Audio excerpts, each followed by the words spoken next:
அக்கீதாவுடைய அந்த பகுதியை பிரித்திருப்பதை நாம் ஏற்கனவே அறிவுப்படுத்தினேன். 17 பகுதிகள் மொத்தமாக அக்கீதாவுடைய. நான் சென்ற வாரம் அதை சுருக்கமாக என்ன செய்தேன், அக்கீதாவுடைய செக்ஷன் 17 பகுதிகளாக வரும் அப்படின்னு சொல்லியிருந்தேன்.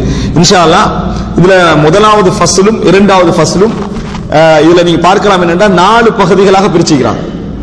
மொத்தம் அந்த 17ல ஆரம்ப பகுதிகள் 4. பொதுவாக தௌஹீதுடைய வகைகள், தௌஹீதை புரிந்து கொள்கின்ற வகைகள் படிச்சா நம்ம 3 தான் படிப்போம். ஒன்று சொல்லுவோம், வளமையாக நம்ம பேசி வழக்கில் சொல்ல பத்தி நான் வழங்கப்படுத்துவேன்.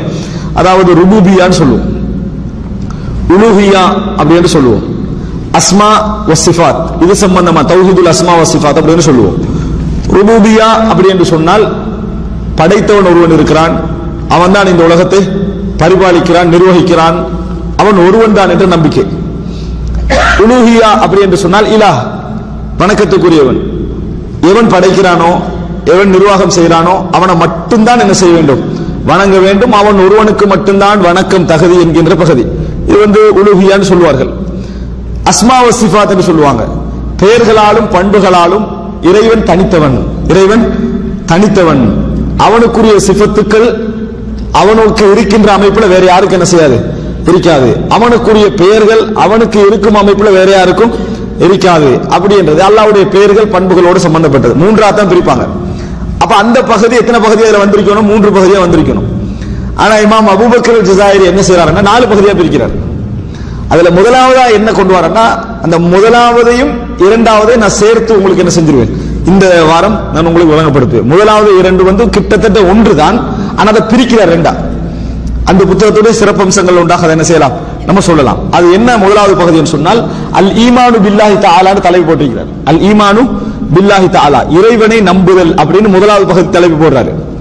அகீதாவுல 2வது பகுதி அல் ஃபஸ்லு ஸானி 2வது பகுதி எப்படி தலைப்பு போடுறாருன்னு சொன்னால், அல் ஈமானு பி ருபூபியத்தில்லாஹி தஆலா லிகுல்லி ஷை. ருபூபியா, அல்லாஹ் தான் எல்லாவற்றையும் படைத்தான், நிர்வகிக்கிறான் என்று நம்புதல். அது 2வது கட்டமா கொண்டு வராரு. இப்போ முதல் கட்டத்துக்கு 2வது கட்டத்துக்கு என்ன வித்தியாசம் அப்படின்ற இந்த நூல் அடிப்படையில் நீங்க எடுத்துக்கிட்டீங்கன்னா, அல்லாஹ் படைத்தான், அல்லாஹ் நிர்வகிக்கிறான் என்பது 2வது கட்டம், படைச்சவன் எரிக்கிறான் என்பது முதல் கட்டமா கொண்டு வந்திருக்கார். எப்படி கொண்டு வந்திருக்காருன்னு சொன்னா, அவனுடைய தன்மைகள் பண்புகள் அவனுடைய படைத்தல் என்பதை 2வது கட்டமா வச்சுட்டு, அல் ஈமானு பில்லாஹ், இறைவனை ஈமான் கொள்ளல் என்ற பகுதியில் என்ன கொண்டு வராருண்டா, அல் ஈமானு பி வுஜூதில்லாஹ், அல்லாஹ் இருக்கிறான். முதலாவது படைத்தவன் இருக்கிறான், படைத்தவன் என்கின்ற ஒரு அம்சம் இருக்கிறது என்பதை நம்புதல் என்பதாக ஒரு ஆரம்பமாக என்ன செய்றாரு, தலைப்பு கொண்டு வரார்.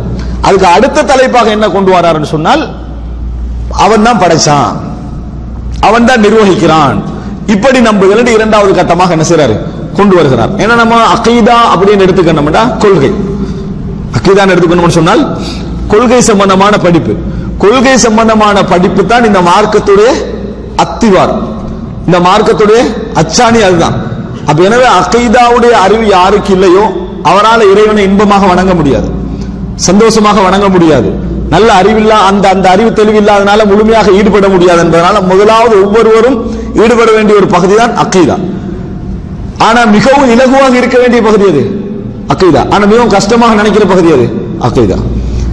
அதாவது ஒரு முஸ்லிமுக்கும் காபிருக்குள்ள வித்தியாசமே அகீதா தான். அகீதா ஒருத்தனுக்கு மிச்ச கஷ்டமாக ஏன் வழங்குது, அகீதா என்பதுதான் மிக இலகுவான விஷயம், அகீதாவுடைய பாடம் தான் மிக இலகுவான விஷயம். ஏன்னா நம்ம குஃப்ரையும் இஸ்லாத்தையும் இலகுவாக பிரிச்சறிஞ்சிருவோம், அதான் இலகுவான விஷயம். கஷ்டமாக இருக்கான காரணம் பின்னால தோன்றிய பிரிவுகள், பின்னால தோன்றிய வழிகேடான சிந்தனைகள், தவறான கொள்கைகள் எல்லாம் நுழைஞ்சதுனால எது சரியான கொள்கை எது தவறான கொள்கை என்ற அளவுக்கு கன்ஃபியூஸ் ஆயிட்டு.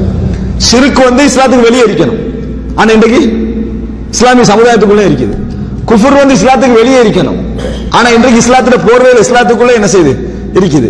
இப்ப கொள்கையில அகீதால இதை வித்தியாசப்படுத்தி காட்ட வேண்டிய ஒரு கட்டாயம் என்ன செய்யுது இங்க உண்டாகுது. ஷிர்க் குஃபர் என்றது அந்நிய சமுதாயத்துல மட்டும் இருக்கிற விஷயமாக இருந்தால் சிம்பிளா நம்ம போயிருக்கலாம். ஆனால் கபரை சுத்தி தவாஃப் செய்வதும் இஸ்லாம் என்று சொல்ற காலத்துல வாழ்ந்து கொண்டிருக்கிறோம். எனவே அகீதாவுடைய புக் என்ன செய்யும், டபுள் மடங்கா பெருகும். அது இல்லைன்னு விளங்கப்படுத்த வேண்டியிருக்குது. சிலையை வணங்குறதும் ஷிர்க் தான், கபரை வணங்குறதும் ஷிர்க் தான், இப்படி விளங்கப்படுத்த வேண்டிய ஒரு கட்டத்தில் என்ன செய்யறோம் இருக்கிறோம். அதனால அகீதாவுடைய பகுதி என்ன செய்கிறது, அதாவது பெரும் பகுதிகளாக மாற்றப்படுகிறது என்பதை நம்ம பார்க்கிறோம். இந்த அடிப்படையில் இப்ப இந்த இடத்துல முதலாக நான் இந்த ரெண்டு பகுதிகளையும் ஆரம்பமாக இந்த இடத்துல நான் விளங்கப்படுத்தலாம் நினைக்கிறேன். அல் ஈமானு பிவுஜூதில்லாஹ். இதுல நான் சொல்லப்படுகின்ற விஷயங்கள் 100% புத்தகத்தில் உள்ள விஷயங்கள் தான் நான் அதாவது கவனம் செலுத்துவேன். காரணம் நம்ம புத்தகத்தை தான் என்ன செய்யறோம், படிக்கிறோம். அதுக்கு அங்களால எக்ஸ்ட்ராவாக விளங்கப்படுத்த வேண்டிய விஷயங்களை தான் நம்ம என்ன செய்வேன், கொஞ்சம் வெளியே போவேன். இதுல நம்ம ஆரம்பமாக அதாவது இதுல சொல்லப்படாது விட்டாலும் நம்ம சூழல் விஷயமாக நம்ம விளங்கிக் கொள்ள வேண்டி இருப்பதனால, அதாவது இப்ப இப்படி பிரிச்சது இருக்குது. இப்ப நம்ம அல்லாஹ் ஒருவனை வணங்க வேண்டும், அவன் அல்லாத அவனை வணங்க கூடாது, இது எல்லாருக்கும் தெரியும். அது என்ன தௌஹீத மூணா பிரிக்கிறது? தௌஹீத் என்றாலே ஒத்தனை வணங்குறது. இப்படி தௌஹீதையே மூணா பிரிச்சா இது என்ன அப்படி என்கின்றதுமான ஒரு பேசிக் கொஸ்டின் தான். ஆனால் விளங்கப்படுத்த வேண்டியிருக்குது. என்ன காரணம் சொன்னால், இப்ப உதாரணமாக சஹாபாக்கள்கிட்ட தௌஹீதுல் ருபூபியாண்டா என்ன, தௌஹீதுல் உலூஹியாண்டா என்ன, தௌஹீதுல் அஸ்மா வ சிஃபாத் தெரியுமா சஹாபாக்களுக்கு? அவங்களுக்கு ஏகத்துவம் எங்களை விட நல்லா தெரியும். அல்லாஹ் மட்டும்தான் வணங்கணும், ஷிர்க் வைக்க கூடாது என்பது எங்களை விட தெளிவாக உள்ளவர்கள். ஆனா அவங்களுக்கு எது தெரியாது? ருபூபியா உலூஹியா அஸ்மா வ சிஃபாத் தெரியாது.